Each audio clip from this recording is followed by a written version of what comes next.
వరద బీభత్సం నుంచి ఇప్పుడిప్పుడే కోలుకుంటోంది రామాయంపేట పట్టణం. 2 రోజులుగా పూర్తిగా నీటిలో నానిపోయిన ఆయా ప్రాంతాలు జల దిగ్బంధంలో విలువెల్లాడిపోయింది రామాయంపేట. వరనుడు కాస్త బ్రేక్ ఇవ్వడంతో ఇవాళ ఆ వరద తగ్గుముఖం పట్టినట్టుగా కనిపిస్తోంది.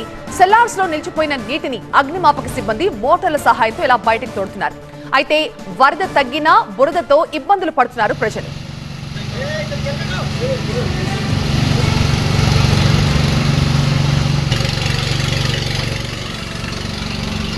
ఇవాళ వర్షానికి కాస్త బ్రేక్ ఇవ్వడంతో రామాయంపేటలో కాస్త సాధారణ పరిస్థితులు నెలకొంటున్నాయి. అయితే ఈ లోతట్టు ప్రాంతాల్లో ఉండే అపార్ట్మెంట్స్ సెల్లార్లోకి పూర్తిగా వరద నీరు నిలిచిపోవడంతో మున్సిపల్ సిబ్బంది అక్కడికి మోటార్ల సాయంతో అక్కడికి వచ్చి ఆ మోటార్ల సాయంతో ఆ నీటిని మొత్తాన్ని కూడా బయటికి వదులుతున్న దృశ్యాలు మనం చూస్తున్నాం.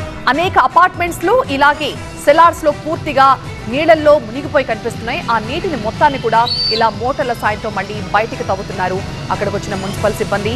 వరద బీభత్సం నుంచి రామాయంపేట పట్టణం ఇప్పుడిప్పుడే కాస్త కోలుకున్నట్టుగా కనిపిస్తోంది. 2 రోజుల పాటు పూర్తిగా నీటిలో నానిపోయింది రామాయంపేట పట్టణం.